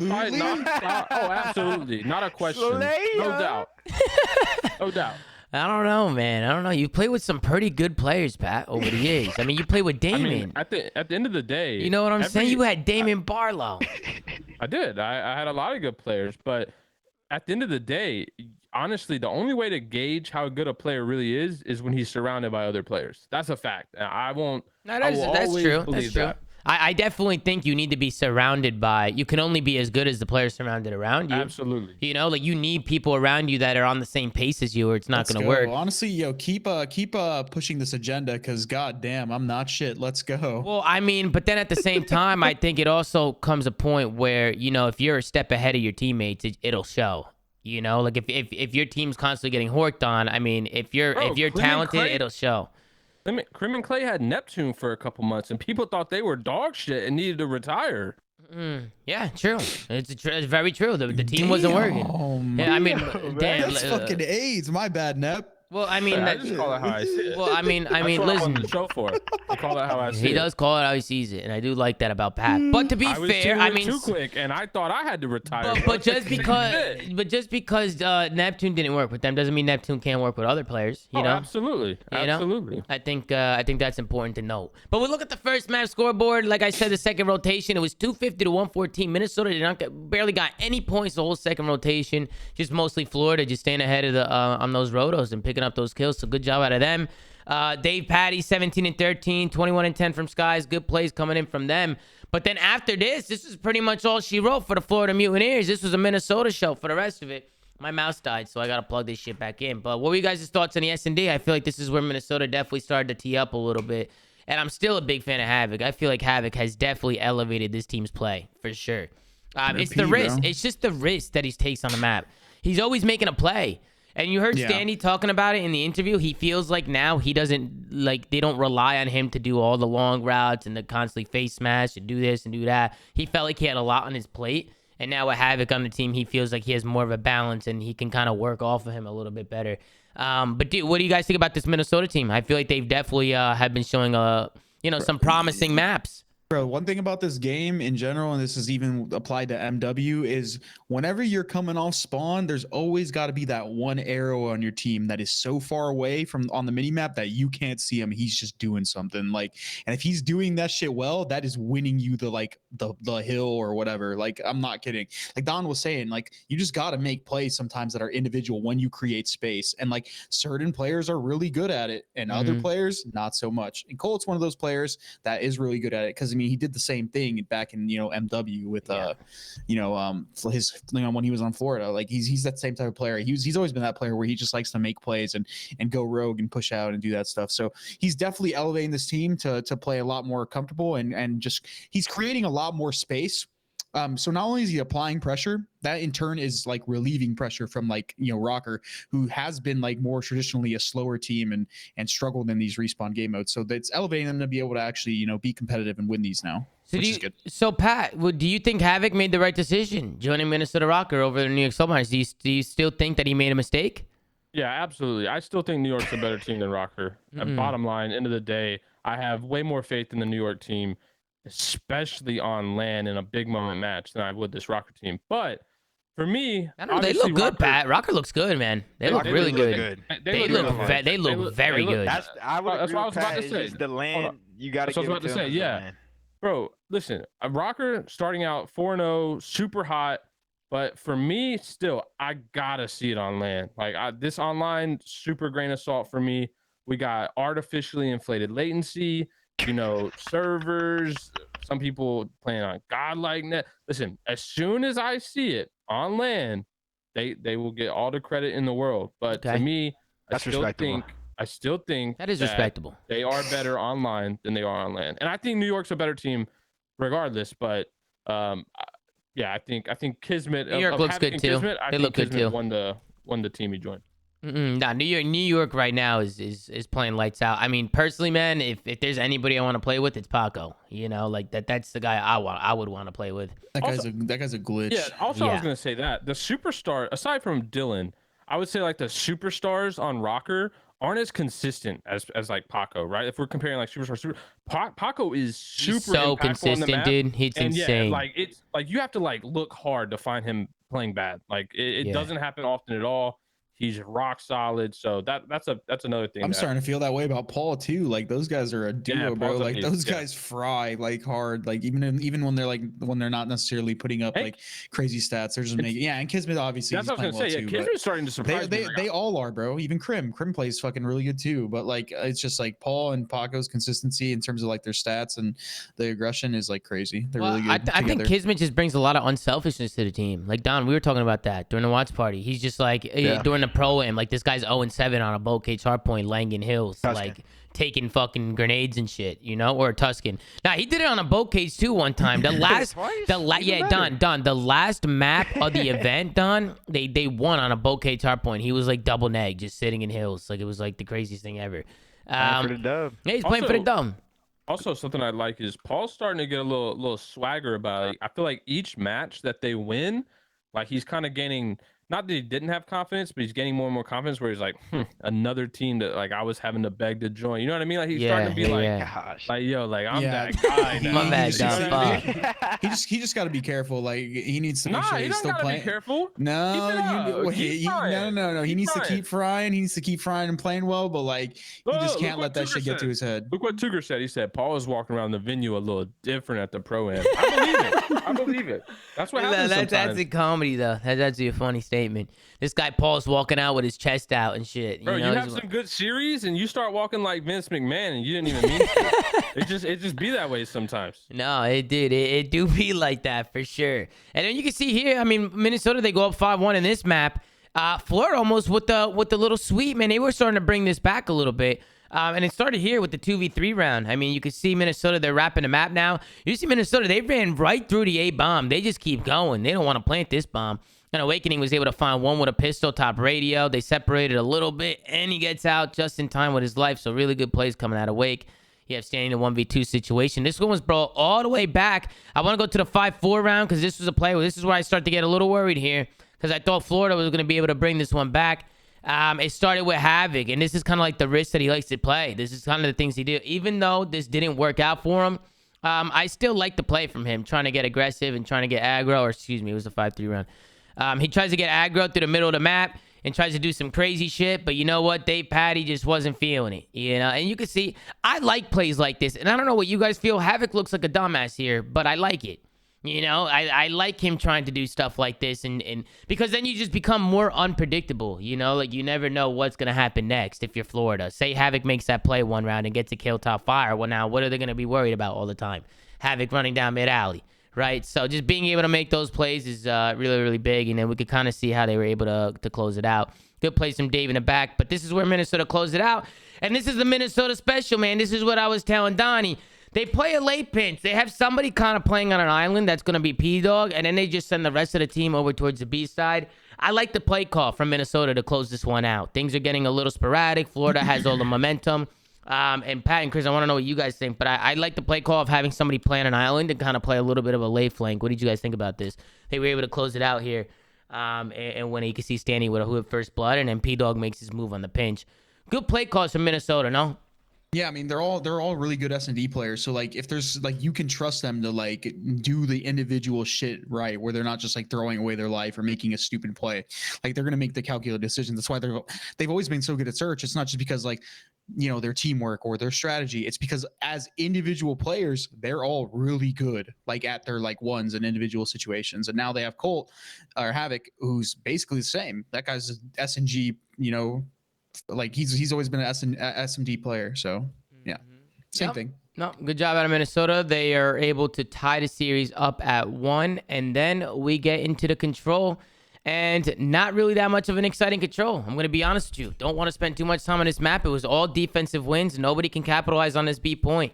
It was Minnesota who was able to get that overtime. After getting some takes during their offenses, they secured the overtime, and, it was just 4 or 5 defensive wins in a row. Very frustrating, man, to watch this game mode sometimes. I'm not going to lie. It just seems like teams give it everything they got to try and win and capitalize on an offense, but they just can't do it. So really not too much to note down in the control other than Awakening frying some rough maps coming out of Caesar and Dave, everybody from Florida negative except for Big Wake. And then on the other side, I think one thing to know is just Minnesota. They're just everybody's pulling weight. Everybody's doing what they have to do. And good job out of them. I think on their offense, they were able to get a couple takes a few times just by getting some kills and getting aggressive on the point. Good job from them. And then we get into the last map, which was a boat cage hard point. We'll take a look at the final scoreboard here, kind of see what Florida was trying to do at the end here, trying to break on in. But Minnesota just held on strong. Right here, man, maybe work a stack here. What do you think from Florida? Work a little stack here? I feel like I was telling this to Don during a watch party, but I feel like teams have to start working for 1 or 2 takes every once in a while. You know what I'm saying? Does that make sense? If you can get 2 or 3 dead in the beginning of a round and you stack a point and get 1 or 2 ticks, that's a good thing. But teams don't do that. They're always trying to do more than what they have to do. But when you paused it, this is the play I was talking about in the watch party where you, like, Reese literally flanked, got like timing, and then turned around. He hit the U-turn. He hit an illegal U-turn. If he just kept running forward, I think they actually would have had a great chance. I think I know what you mean though, Tom. I think what you're saying is like people will get like a successful wave of kills and play to like cap the entire point, like play for like the wave, right? To get the other wave that'll they win want them, a like, perfect the point. They want a perfect clean wipe all the time. Like they always try and get the perfect moment to stack, but it's like, man, if you got 5 seconds to get 2 people on that shit real quick and get a tick, do it. You know, like if you get like 3 people on it for like even like 5-10 seconds, yeah, like that's got, like, good. 2 dead, like just get the fuck on it and like stack it, make them come to you, right? And hopefully maybe they even make the mistake and let you cap it anyway. So yeah, no, 100%. And I feel like there's times where players don't do that. They'll be getting kills and they don't get on points, or maybe one guy will get on the point, the other guy will push out a cut, and they do it because it's early in the round and they know they probably can't cap the whole point with a 4 stack. But it's like, you might as well do it anyway, because if you get 1 or 2 ticks, even if you get naded off or whatever, when now you come off spawn, you have 2 ticks to work with, and all you need to do is get a 1 clean break, and you're in there, Dude, Don. It was good. Yo, we got an illegal U-turn. We got to pull that motherfucker over. Dude, that can't be serious, bro. This guy Reese is hitting illegal U-turns. He and Don Don would can't make be a serious. crazy cop duo, bro. Crazy. Wait, who's going to be the good cop and who's going to be the bad cop? We'll switch it up sometimes. Okay, switch it up a little bit. All right, I like that, man. I like that. Never let them know your next move. I like that, man. And then we get into the boat cage, man. We get into the boat cage hard point, and this is kind of where Minnesota was able to close this one out. But listen, the boat cage hard point, it's definitely a mixed fest. And listen, Don, now that we got a player in here, right? I'm gonna ask you, is there definitely things? There's definitely things that we could break down on boat cage, but for the most part, it's pretty mixy. No, This is my favorite map, dude. It's your favorite map because you don't have to think on it. I just be challenged. Yeah, you just right. Yo, just drop 40, bro. If you drop 40, you did your thing on this map, bro. And it's like sometimes you see people trying to set things up. Yeah, you gotta pick things up. You can there's little fundies in there every once in a while. But even if you do the fundamentals, Don, and what I'm trying to say is you do the fundamentals the right way. It doesn't even matter half the time. Like say you're doing fundamentals, if you don't get kills, then whatever. 5 seconds later, you're right back into the play anyway. So it's like you take it with a grain of salt when watching boat cage, but. We'll take a look at it a little bit and kind of see some of the plays that people were making on a map. This didn't go to a last map, right? This didn't go to a last. No, it didn't. 3-1. This was over after this one. Viva was making plays on this map, but it wasn't until the very end. It was very back and forth, no leads at all. And then once we get into the end of the map, that was kind of where we finally saw Minnesota finally able to step away. And I'll show you guys how they were able to do it. It ended up going into this last P2 here, and Minnesota just there early. It was P-Dog who's going to take this little long route here. He's going to try and get in behind him, try and make a play, and I think he was able to find one. Makes a play. He's going to get this guy off the point, and I think the route from P-Dog. That was a great play. Good play from P-Dog. later. Really good play from P Dog, man. Bro, especially on this hill, like pay attention the rest of the year. Like this is the hill where people mess up picking up the pinch the most. Cause I swear people are just thinking too fast. Like they're just thinking trade. Yeah. Bokage effect. The You know what I'm Bokage saying? brain. Like, That's what bro, Chris I'm says. like, at Bokage least brain. Especially on my team too. Like this is the one hill where it's like, oh shit, we didn't watch the pinch because people are just like thinking so fucking fast. I'd be that, thinking like, that just watching. And look Exactly, that's what I'm at saying. what P Dog's route just did didn't for the watch team. pinch, Look at what it bro. It was did. great. It P won them the whole game. Dog got the spawns, got the time, and they got the kills, and they spawned Florida all the way out. You could kind of see how early he did it too. We could go back and kind of see the route he took off the spawn, and look, he just takes the mega route. Look at where he spawns. Look at where he spawns, and look at where he Great ends route. up, ladies and gentlemen. Great You know, that's a good Who didn't heads up watch it? play. Who didn't watch the pinch? Let's take a look. Should we call him out? Who didn't watch it? Who didn't watch it, man? Let's call it out. Number 5 was Awakening. Number 5, right? Floods. So we'll number see it. 7. Number 7. Number Oh 7, man. dude. No way, Caesar. Man, That's tough. but to be fair, Minnesota's COVID. also He had COVID. he He did had have COVID. Maybe he had the But COVID nah, brain. the thing is though, the reason why this shit happens on this map is because like all of Rokkr creates space on the front of the hill, so he creates this illusion that like, oh, they're all hitting front because they have field control. They're gonna hit front and mid and barn and shit. Yeah. And then like they bought enough time for basically Priesta to just do it by himself. And then like, look what he does here. I mean, Priesta just continues this streak going into the next hill. I mean, he's dipping and moving, gets another one here at the end. Dave Patty have a good day. And you can see P Dog getting hyped in the cam. His cam is so much more delayed than everybody else's. It's kind of funny. But P Dog getting hyped up, really good play. It's good to see P Dog doing well, man. He's been getting criticized thank a lot. God, bro. I was frying him for like weeks. A lot of people were, man. Even Toronto Ultra was frying him. Even Toronto Ultra was tweeting out memes about P Dog and shit. It's like, damn, man. Like, this is P Dog we're talking about. Went 34 and 27, led the way in kills this whole map. 42 hundo. Yeah, 42 hundo 30. damage, minute 30. I mean, let him know, Don. Virtuoso. This guy's doing it all. Don, he's doing it It's a all. great map. Yeah, Can't really ask for good much better plays, than that. man. No, not at all. Not at all. So good job With by the the long Minnesota route? Rokkr, man. With the long route, too. With the longie? And an AR. Would you be surprised if I told you that Bokage P1 and Gunrunner P1 are just about equal in like lowest scores? Nah, I would not be surprised. They're No, like the I same would hill. not. They're Dude, just a I- little square. But I still feel like Bokage plays so much faster than how Gun like. Whoa, Gunrunner was Bro. Wait, no. Bokage is worse. Bokage is worse. Nah, than Bokage Gunrunner. is way worse than Yeah. Gunrunner, Yes, Donnie. Bokage is way Yeah, worse. dude. Bro, I was just launching smokes, Nah, bro. dude, Donnie. It was everywhere. Nah, but 5v5? Gunrunner, you can but that's also breathe. 5v5. There were times in Gunrunner Oh, where shit, you it could was take a 5v5, deep yeah. breath, bro. You can't take breaths in Bokage, bro. breaking P runner or P5 Gunrunner. You're literally running in that box, just throwing smokes, just running at it. Yeah, but that was also Wow, 5v5. Like, if you took if it was 4v4, you would have noticed a clear-cut difference. Yeah. Apparently, we got a Nero poison tweet. This better be working. He said, Garth Brooks made me play FaZe with no warm-up. That's what Nero said. Who's Garth Brooks? Don't know. Who's that? No I don't- idea. I have no idea who that is. All I know is that fucking Gunrunner is a masterpiece compared to Bokage, dude. And don't I actually like I like both of Gunrunner. them. I like that both. shit was lit. I Donnie love likes Gunrunner too, Bokage. bro. Oh, he's a country singer. Interesting. Okay. I didn't know that. hell? Sorry, Sha, I don't listen to country music like that, man. Maybe I'm just uncultured and shit. Look, this guy said you're an uncultured fuck. Okay, my bad. Let's keep it going. We got fucking Boston going up against Atlanta FaZe. We got Bokage Hardpoint, Desert Siege, S&D, Berlin Control, Tuscan Hardpoint, and Tuscan S&D. Listen, Pat, doesn't look like you're taking your hat off today, does it?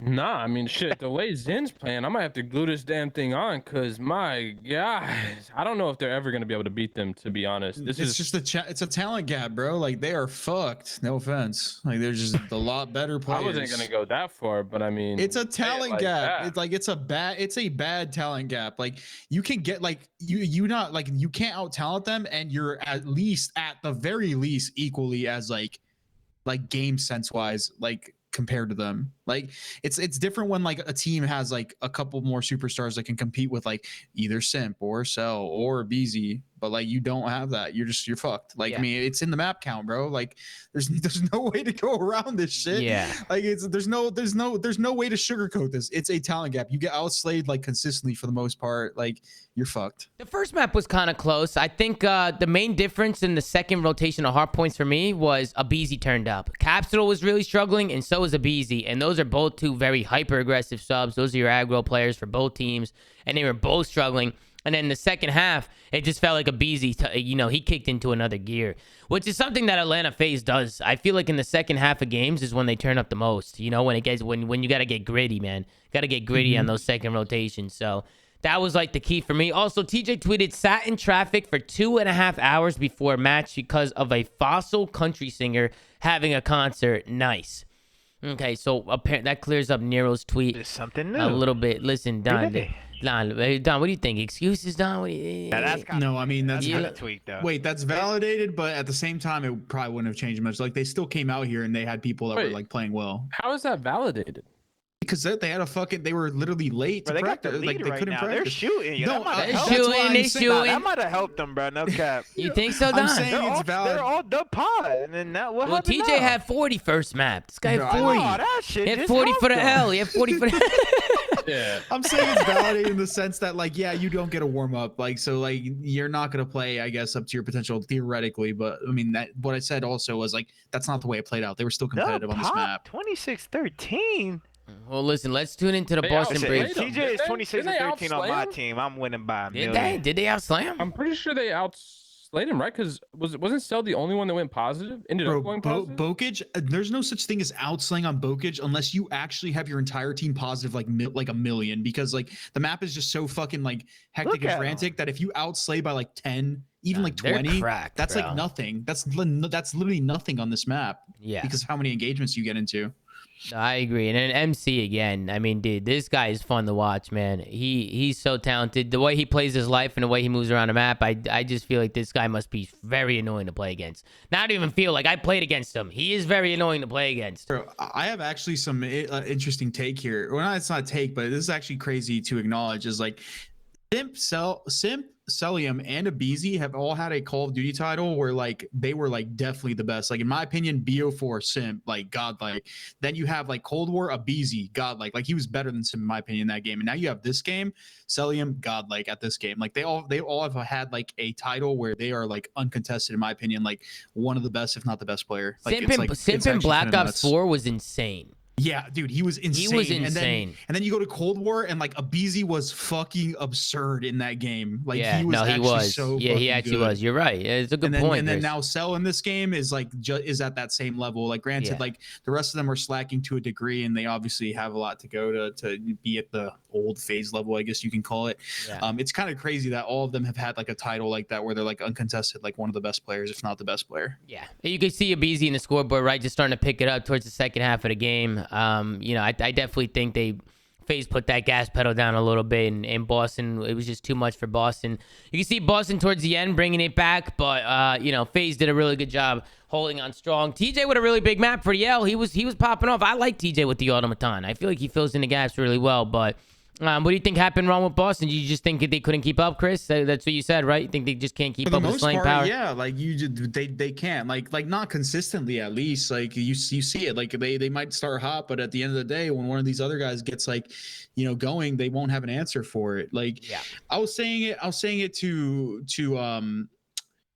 I think who's I talking to, but like I think like Boston reminds me of like a really really good, well put together like challenger team. Like I'm not saying that they're that skill level, because clearly they can test with the players, but like you look at a team like Toronto Ultra Academy, and like when they were at the what is that shit called? The Pro-Am, like they were really competitive, and like those guys don't have veterans. Like you know what I mean? Like you put a couple of those players with like some more veteran talent, like they can probably produce similar results to like Boston Breach with like you see what I'm saying? Because Yeah, they have like I the see what you're talent saying. with the mix of the veteranship. Like Yeah. they remind me of a well put together challenger team. And like when you go up against like FaZe, that's not gonna fucking fly. But when you go up against like the mid-tier teams, they can string together some wins and eventually like get that get better. Like you, and it shows with the results. And I'm not trying to take anything away from them. It's literally a fact. Like look at their records versus some of these teams. Like they're not going to come close to beating Optic. They're not going to come close to beating FaZe. But they go up against like the mid-tier teams or the struggling teams. Those are the teams that they either beat or like play really well. Guy literally just described the Chicago Bulls and doesn't even know it. But that's what I'm trying to That's not say. Is right. like, I'm not saying they deserve to be in challengers. I'm saying like they remind me of a really, really good like mix of like veteran talent and like amateur talent, right? In the sense that they can compete with the mid tier, but like when they go against a team like FaZe, like it's just not enough. Like they're not going to be at that level for a while. Like, Do you think they can get there? Do you think they can get to that level? Or maybe with time? It probably won't be in this title though. No, I don't. It I don't won't- think it they won't- can get there. With this It won't be in this 4, title. With this 4, I don't think they can get there. No, I don't care what title it is. No. Interesting. I mean, I'm just saying that there's been players that have blossomed into like a lot better players as years go by. I'm not going to rule them out of any other title. I mean, look at Asim. Asim was really good and like in his own right, but now like he's been like a slayer for the LA Gorillas team like this year when he was never that type of player in the beginning, but now he's not. Okay, right? I know, Like, but their whole team is in shambles. So, and I don't think it's just his fault. But point is, players can evolve. And I'm not going to say they definitely this year though, Pat, they're fucked. Like when it comes to this, like whole ideology, like I'm not going to say no, forever though. But from what we know, I mean, next year will be the same anyway. But my point is more like the thing that struggles the most with these players when we compare, like, will they get better, is like you can kind of tell who has consistent play styles, right, regardless of title. And I just don't think any of these guys necessarily do. Like it's the same with Nero and Cap. Like I think they can, without a doubt, have like superstar performances on a map by map and maybe series by series basis. But it's not like I don't believe that talent wise, like these guys are just going to rise to the level where they will just consistently be a problem to deal with on the map. Well, I'm going to say Nero from a talent wise, like actual like skill, just like shooting and like movement, stuff like that. But that he's doesn't all really go into playing consistent. No shit. But like he's obviously new to the league, and he's also playing a game, right? That is like it's a very hard game to like.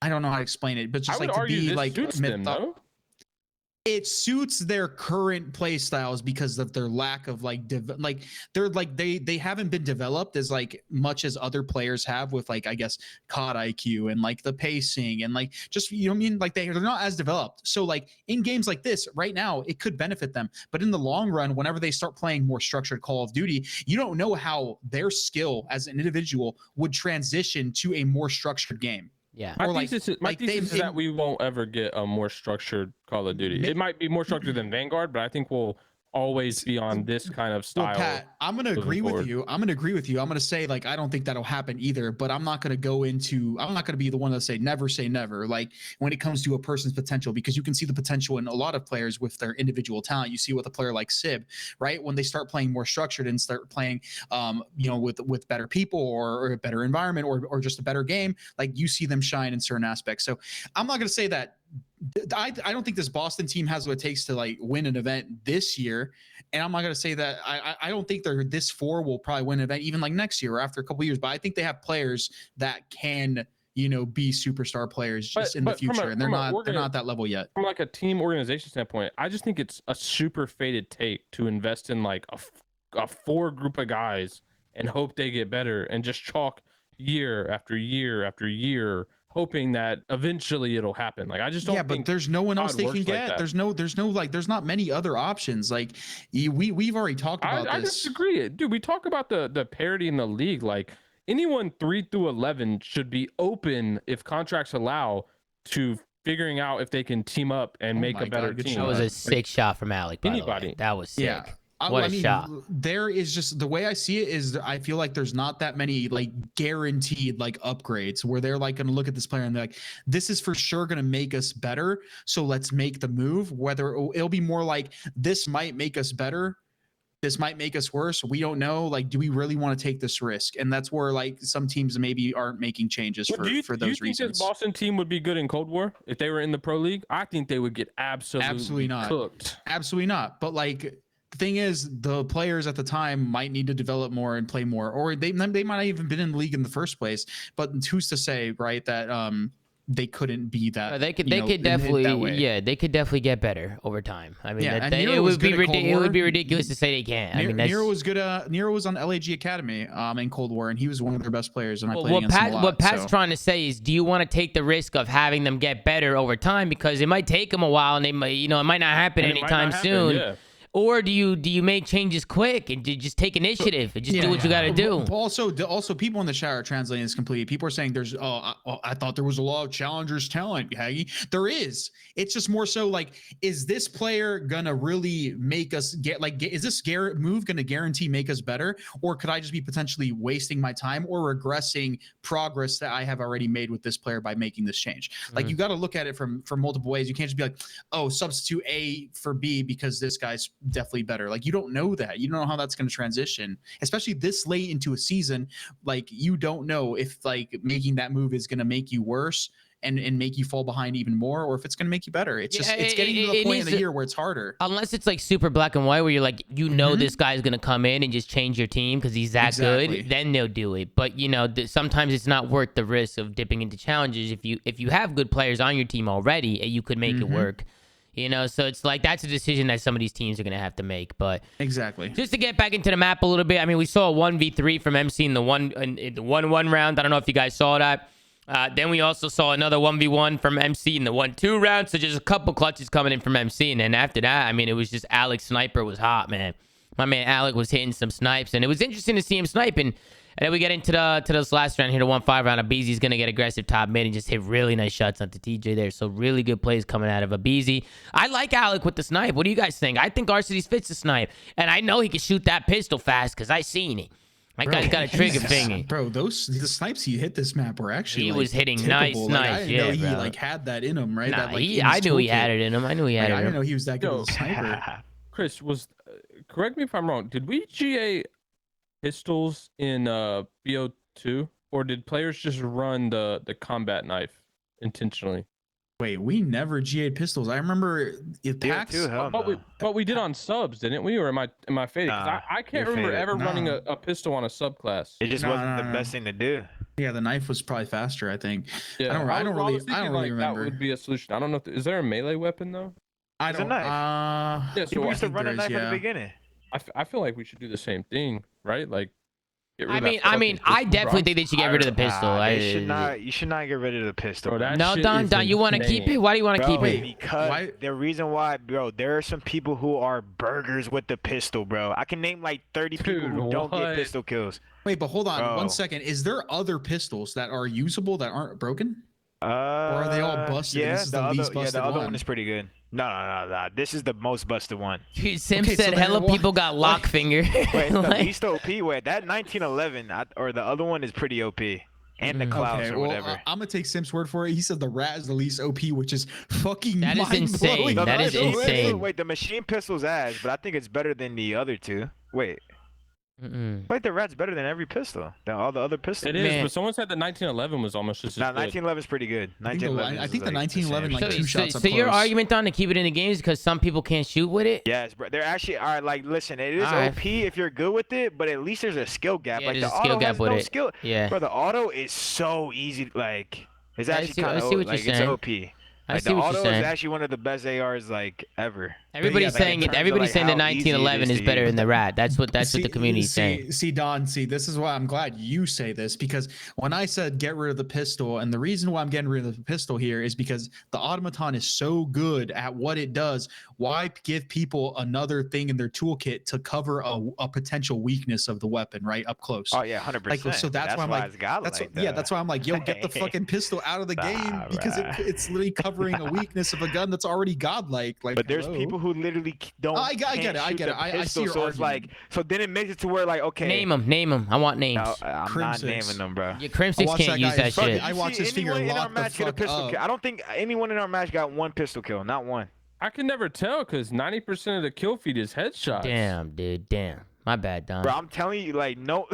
I'm saying even on the other team. Bro, shit. No one, like, there's certain people who just don't get pistol kills. Yeah, Crim's got sausage fingers, bro. Like, he's chalked. I just think it just makes it to where you could take over with an AR. Yeah. And just going into the Berlin control a little bit, FaZe was able to win the first offense. You saw it on your screen. They just worked through front, got the kills, and then Boston was able to do it right back to them. Just storming through front. I mean, there's nothing too complicated. They just worked through front. We worked trades through front. We can even rewind it. I could kind of show you guys how they set it up. They were able to get 2 dead. They start pushing through front. They get all the kills. And then once they get on this point and that point starts going up, that just forces FaZe to run at them. And then FaZe couldn't get any kills here. Boston did a good job getting those takes up and picking up these kills. It's very, very annoying, Don, when you're coming off spawn and that point is going up and you're relying on tax. You got to check fucking what, 800 corners? You're tweaking. You got to check you don't even know where they're at on the point. You have no idea. Losing composure. You have to check 800 corners and shit. So you can see that the back-to-back offenses were won there. And then after this, it was pretty much all wraps. FaZe was able to go into the offense. I think right here it was Boston who was able to clutch up and go up 2-1. They hold on to their defense. FaZe go on there, go into the 2-1 round. See how FaZe was able to capitalize on their D. It was Boston again who just couldn't get this beat point. It was that last round where Boston potentially could have won this map. This was a map where which could have went Boston's way, but they just weren't able to capitalize. And we could kind of show you guys how it all happened. In this round, you can see Boston, they're kind of slow playing it a little bit. They're kind of waiting for each other. I like the play here, right? From, who's that laying down right there? It's Capsule, just kind of waiting for his teammates. Doesn't want to do anything by himself. Always got to push together, man. Always got to do something together. Don't want to do anything. No solo chows, no stupid shit. And you can kind of see they just lost all the fights. Neo gets a grenade kill. TJ tries to work the pinch. It just wasn't enough. Really big wins out of Cell and a Beezy. We go into an overtime. And it's the Boston Breach who have the offense. We'll go take a look at the end of the offense. Just because every offense is played the same. They capped the 8 point. Now they're trying to work that B point. And at the very end here, TJ tried to make a little play. I don't know what you guys thought about this. The casters were kind of roasting him for letting him walk here. But I think I knew what TJ was trying to do. Do you guys know what TJ was trying to do? Oh, yeah. The casters were cooking him. That was a good play. I thought it was a good play too. I think he was just trying to get close to the just because the time limit's running out. I mean, you might as well let him go and just try and get onto the point. Yeah, it's one of those things where you hope that like that guy was the flank watcher and like by him getting pressure up on the map, you would just assume no one's behind you and he just gets behind him and like makes a play. Yeah. But RC's too smart. Picked it up anyway. Also right here, right? Like TJ gets this guy stunned here. Like I feel like Boston should do something together here. Like TJ gets this guy stunned. He says, "Yo, I stun him out. But then everybody runs inside and TJ solo chows him, and then he dies. It's like, yo, if you push this one guy out or you kill him, now you're in a 4v3 on the point. And then you can start collapsing and using your numbers. You know what I'm saying? I think TJ thought that he'd probably be playing like a corner or like backing up, but Cell didn't give a fuck. He just held his iron and he got the freest kill. But if you're gonna throw your tax and you're gonna get the information off your tax, you should play off that information. You know, yeah, you're right. And it's like I felt like that was an opportunity there. It's like, okay, TJ stunned him, then he solo chows him, and everybody runs away. It's like, where were the comms at? Boston could have clutched up right here. All they needed is one wave of kills, so that's it. Just get one wave, single this guy out, use your numbers, get on the point, and you know it's obviously not as easy as I'm making it out to be. But you know, those are the little things that you have to do. You know, we'll take a look at the final scoreboard. We'll see what kind of happened in this last map. But a 3-0. It was a 3-0, a 3-0, a 3-1, and a 3-0. These matches went by quick today. We try to do the best we can. If you guys didn't get to watch at home, just to get a quick little recap, just so you guys know what kind of went on. 33-17 from RCs, ladies and gentlemen. This guy was putting on a show. Man, this guy's a fucking animal. We got an interview coming in from MC. I think we should tune in and see what MC had to say after the match. Let's tune in and go to a live listening with MC to go. Tomorrow versus Optic is going to be huge for you guys. What have you guys been working on in anticipation for this big series? I mean, like throughout the past few weeks after the Pro-Am, even after Major 2, our team's been trying to work on S&D because our S&D's been really trash recently. So I feel like if we get back on our S&D, like how it was in Cold War, I feel like these series would be a lot easier for us. So I think S&D is our main focus.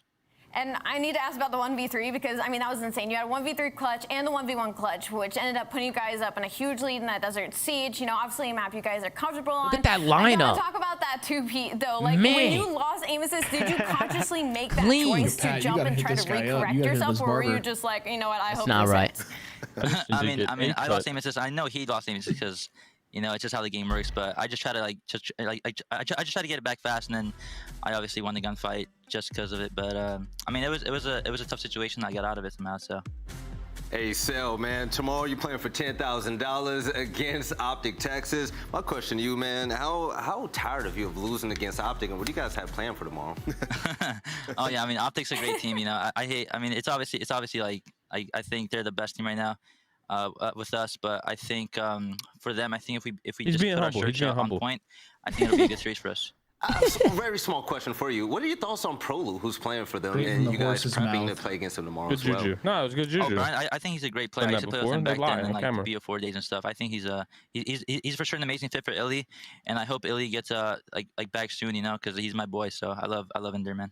Okay, actually, I have another one really quick. I know that we need to let you go, huge win, but you guys, I mean, you had solidified yourselves the best team for the past 2 years. I mean, nobody could really contest you throughout the likes of all of last year. Yep. Heading into this Allie, year, having facts. Optic Texas being able to kind of contest you guys in the way that they have, does that make these matches more exciting for you guys? Like to actually kind of be pushed to the limit, to get better, to have another team to truly butt heads against?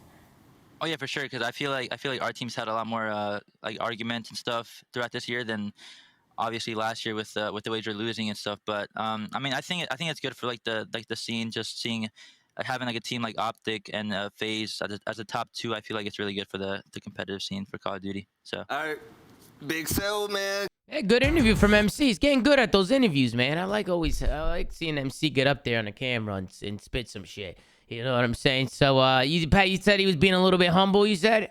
Yeah. I mean, I do it all the time. Like, you know, same shit. Just, Okay. You say certain stuff that you don't necessarily believe up here, so that when the time comes at the end of the year, you can be like, "Yep, told y'all so." Look at Oh, MC okay. go, dude. So inspirational.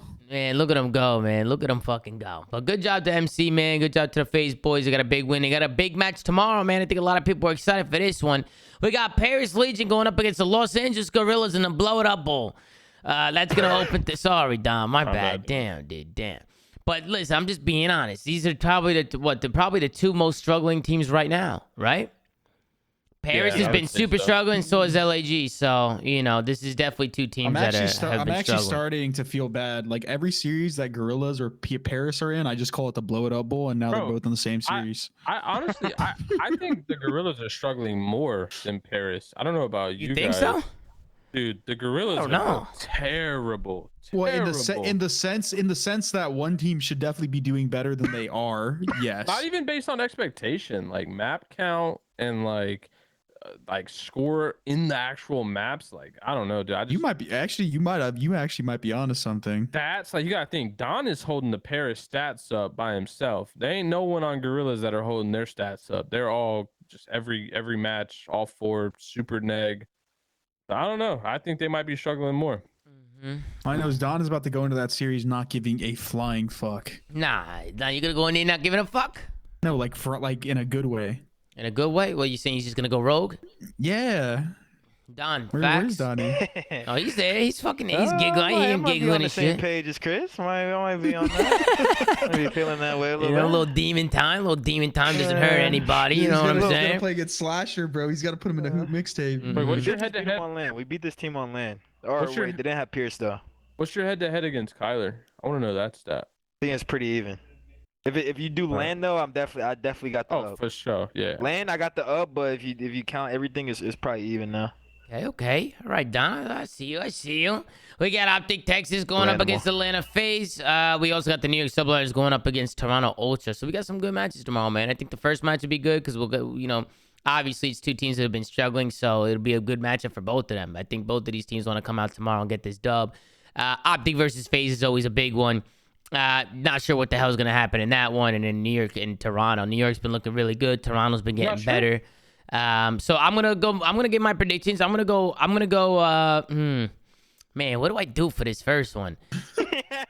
Man, listen. I'm gonna go. Don. I'll go with you guys tomorrow. I'll go Paris Legion tomorrow. I'll go Paris Legion. Maybe you guys will have one of those days where Jimbo just goes nuts. Jimbo and John might just come out crazy tomorrow. You know what I'm saying? So I'll go Paris, and then for FaZe Optic, I'll go FaZe. I'll go FaZe for this one. I feel like FaZe has been hitting form. They haven't won one this year. Maybe tomorrow's the day. I really don't know. That's my prediction. I'm going with FaZe, and then for the last one, I'll do the New York Subliners. I think they've just been looking really good. But I am excited to see him play against Toronto because Toronto's been up. Their hard points been looking a lot better, which I think is promising for the 2022 World Champs, huh, Pat? Absolutely. And like I said, Tom, at the end of the day, I think S&D is going to be their bread and butter come champs. They might have a record-setting S&D performance at that event. So as long as they're able to steal the series and respawns, I'm still confident in my 2022 World Champs. Okay. Well, what do you, so, Pat, you want to give your predictions real quick? You want to go through it? Go ahead, man. Go ahead. Go ahead. All right, I got a Paris beating the Los Angeles Gorillas. I think it's going to be one of those like kicking them when they're down matches, right? Okay.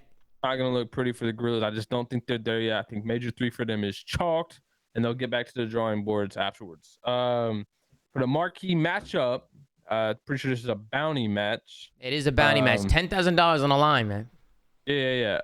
FaZe is going to be enjoying an amazing dinner somewhere in downtown Atlanta tomorrow evening after they absolutely wipe the floor with this Optic team. I think win or lose both. I think win or lose both of these teams will be enjoying dinner. But one team will be smiling after dinner and one will be, frowning. And I think Optic's going to be like, damn, we need Ender back after that one. And then for the last match, I'm gonna go with my world champions. I think they're gonna upset New York. Man, you think so? It's gonna be a bloodbath, but I think they're gonna get them game 5, man, and prove that they're here to stay. All right, Pat. What about you, Chris? You got some predictions or what? Yeah, I'm gonna go with the Gorillas first match. I just think they're gonna make a little bit of a bounce back. I think this is a big game for them because if they lose this one, their mental has got to be gone. Like it's got to be. Well, Chris. By the way, LAG 1-9 map count this stage. Legion 3-9. And like Don said, Legion 3-0'd them already. So. Oh yeah, I know. I'm just saying this has got to be one of those series where they gotta win this one. Like it's not even that I think they're gonna win. It's like they gotta win this one, otherwise they are fucked.